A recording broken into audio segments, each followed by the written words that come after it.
సినిమాలు విడుదలైన వెంటనే పైరసీ చేసి వెబ్సైట్లకు విక్రయిస్తున్నారనే ఆరోపణలపై 2 రోజుల క్రితం అరెస్టు చేసిన కిరణ్ విచారణలో కీలక అంశాలు వెలుగు చూశాయి. ఏసీ టెక్నీషియన్గా పనిచేస్తున్న కిరణ్ సినిమా విడుదలైన రోజే పైరసీ చేసి మూవీ రూల్స్ తమిళ్ ఎంవీకి విక్రయిస్తున్నాడని పోలీసులు తెలిపారు.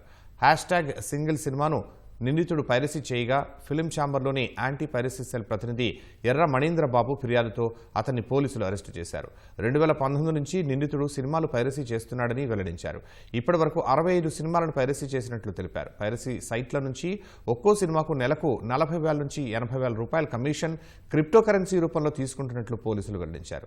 ఈ పైరసీ వల్ల తెలుగు సినీ పరిశ్రమకు ఒక్క 2024 ఏడాదిలోనే 3,700 కోట్లు నష్టం వచ్చిందని Telugu film chamber of commerce అంచనా వేసింది. మరోవైపు పైరసీని అరికట్టేందుకు ప్రత్యేక కమిటీ ఏర్పాటు చేయనున్నట్లు తెలంగాణ ఎఫ్డీసీ చైర్మన్ దిల్ రాజు తెలిపారు.